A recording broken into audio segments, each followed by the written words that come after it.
turn back the clock, some advice that I would maybe give to myself is don't be afraid to ask not the dumb questions, but just don't be afraid to ask the questions. Don't be afraid to ask the dumb questions. Don't be afraid to ask, why something is the way it is. Even if you feel like everybody else knows and you don't, right? Ask that question, because maybe half the people in that Zoom chat or half the people in the room don't. That is often the case, and by asking kind of these kind of questions, dumb questions, probing questions, whatever they may be, you open up a discussion, you show you're interested, you learn more, right? And that's super important. And that's something that I've only kind of picked up more so towards the end of my first job, and now more in my current job.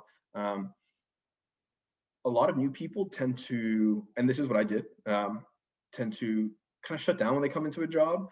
They shut down when they're in meetings and they go into listen mode, right? You just listen to everything. You're trying to absorb everything, which is great. And that's really important. And often people with, decades, right? 40 years of experience on you are talking to you.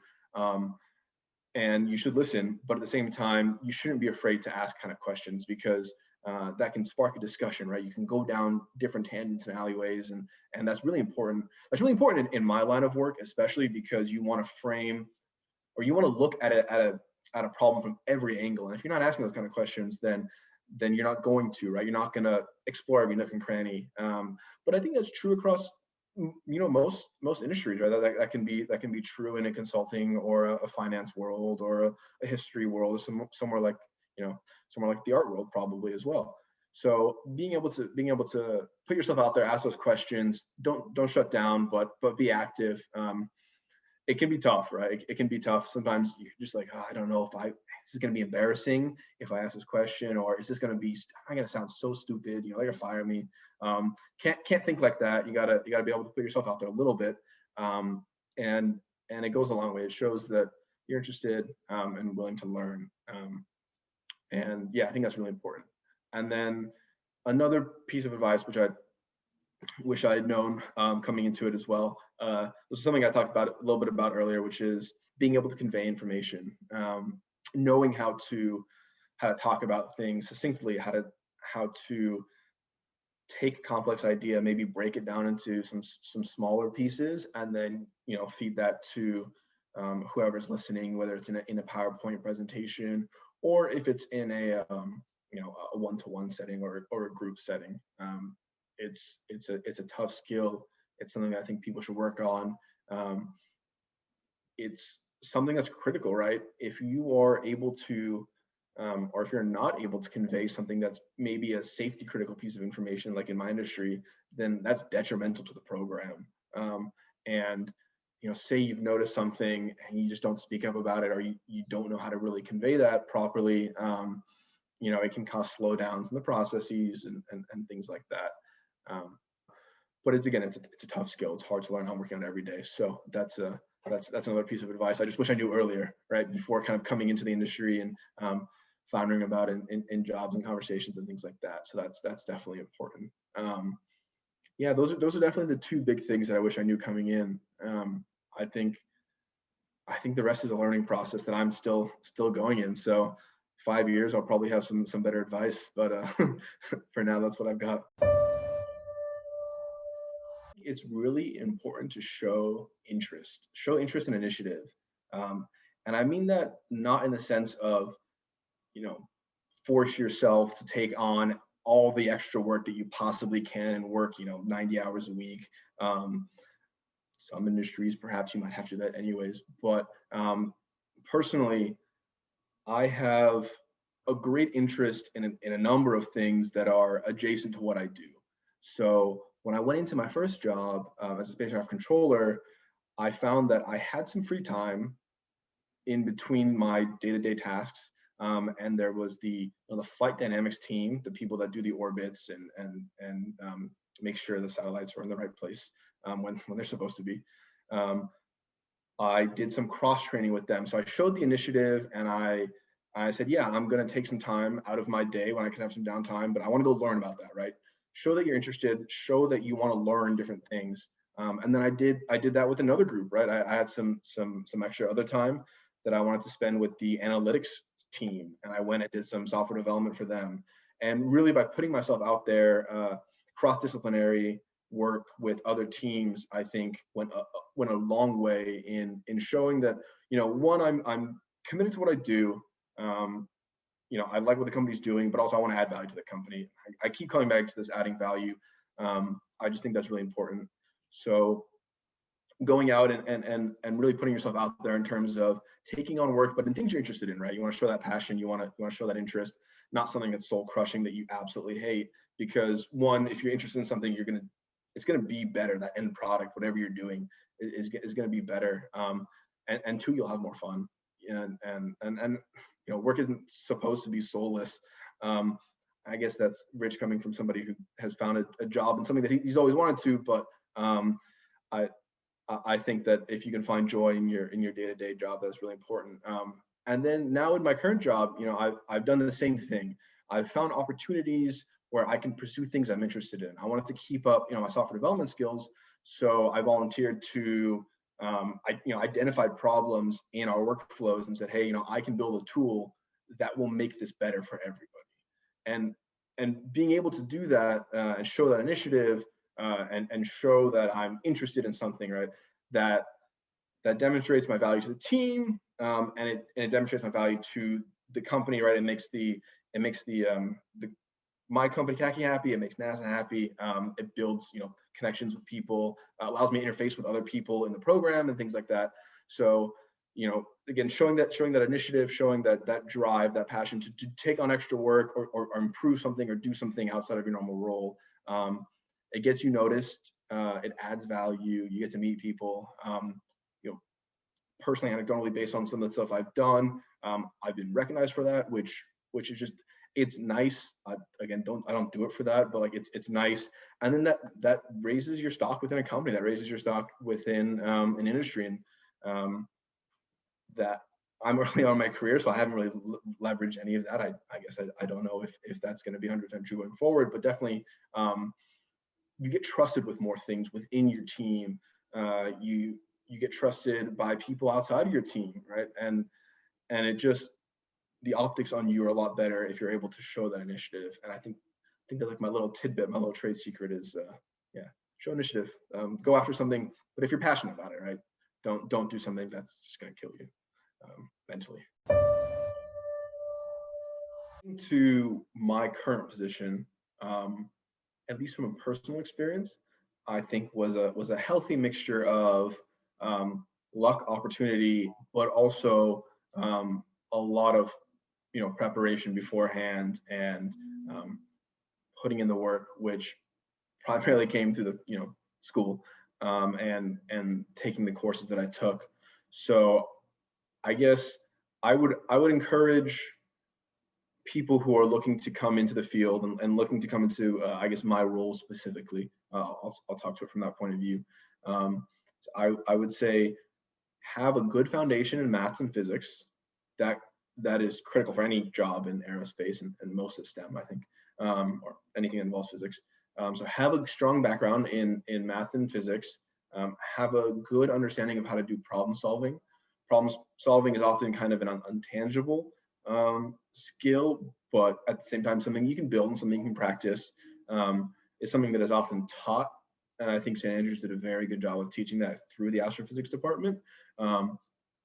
But you know, knowing how to problem solve is very important. So if you want to build up those skills, I would suggest, you know, just looking online and seeing how you can do that. Knowing software, knowing how to do software development, how to program specifically. I guess not, I wouldn't say expertise, but definitely my strongest language is Python. I also have some experience in C++ as well, and some more tenuous experience in MATLAB, and having knowledge of programming and a language that is mostly used, or that your industry uses mostly, it goes a long way, is very important. And I've been able to leverage those skills to one, get into the position that I'm in now, but also kind of, demonstrate skill and stand out in certain aspects by leveraging those skills that I have. So math, physics, software development, programming is very important. And then one thing that I think is not taught very often at universities, but is something that you can work on, and is definitely a difficult skill, is how to convey information, and how to convey information succinctly. A lot of what I do is when I have to take information and convey that to people who maybe necessarily don't know it, in a way that isn't waffling, in a way that isn't incredibly complex, because a lot of people don't have a lot of time, right? So distilling ideas into digestible pieces and conveying that information well is something that I would encourage people to learn, or at least work on.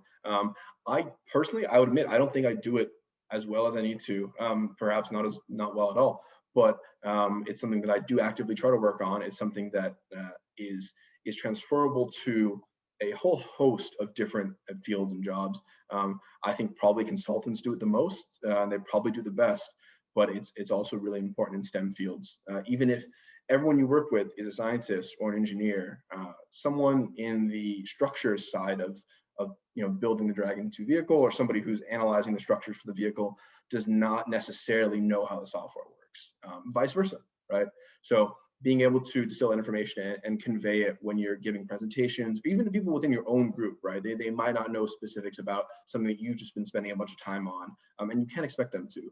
So that's another skill that I would definitely suggest building up if you can. I know, so talking specifics, St. Andrews has a transferable skills course that you have to take as a physicist, and it, jokingly, we say that it's, or at least I say that it's basically teaching physicists how to talk to real people. And it kind of was, you give presentations to each other and you write papers and things like that. And that helps if you want to go in the academic world as well, definitely. But it helps a lot going into industry. So I would encourage people to build up those kind of skills, those personable skills and information skills. So at the university level, I would definitely say have a good background in the maths and sciences, and build those skills, like I said. And then when you're looking for jobs, right, that can be tricky because there are so many jobs out there. There are so many different jobs that I just didn't even know existed prior to looking for them. And you're often told, there's like, you're a software engineer, or you're a structural engineer, or an aerospace engineer, but what exactly does that mean? What exactly do those jobs break down into? I just didn't know that coming out of college, and I wish I did. I wish I knew that coming out of university. Once I had gotten into the industry and found a job that was heavily in the operations side, which was as a spacecraft controller, right? I was doing shift work. I was flying the satellites. I was doing a lot of technical work as well, by the nature of the company in that position. But there was a whole side, which is the operations side of things, that I just didn't even know existed coming out of college, coming out of university. So I would encourage people to do a lot of research around what kind of roles actually exist in their fields and in their jobs, in their job sectors, because that could really open your eyes to things that maybe you didn't know before, and that now you're actually really interested in, right? I didn't know I'd even like operations. I'm very, in my head, I was like, oh, I want to go, pure science, technical kind of side.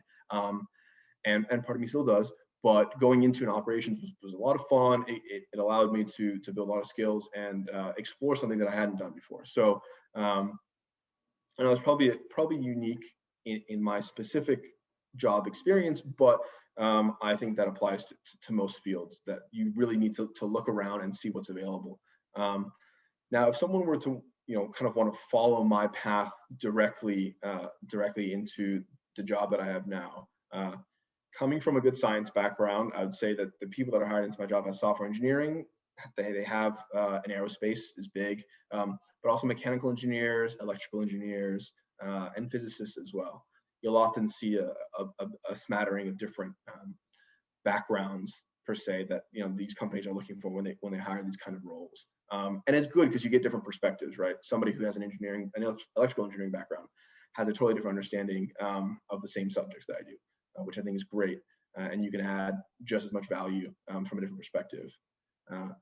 And then when you look for these kind of jobs, I would encourage people to look for government contractors. Government contractors honestly hold the biggest bulk of jobs when it comes to these kind of programs. So I work for a very large multinational government contractor.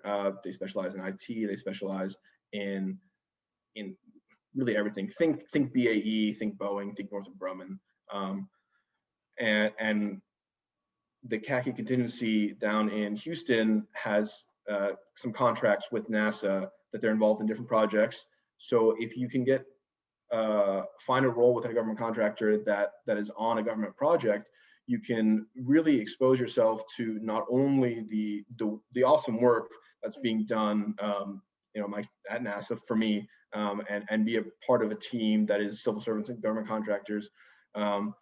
You also have some ability to say, hey, I'm interested in something else that the company is doing, and have a chance to hop around and move around if you want. I think that's big. Sometimes you get locked into certain roles if you're maybe just strictly as a government employee.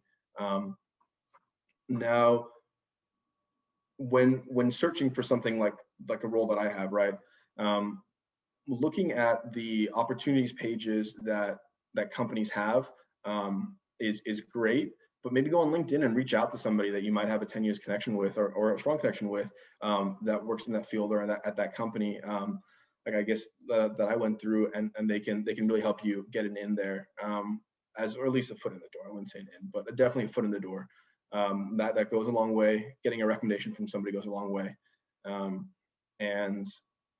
Yeah, I would definitely say keep trying. Apply to a lot of different roles that might be similar, but at different companies, things like that, and highlight those background skills that you've built up.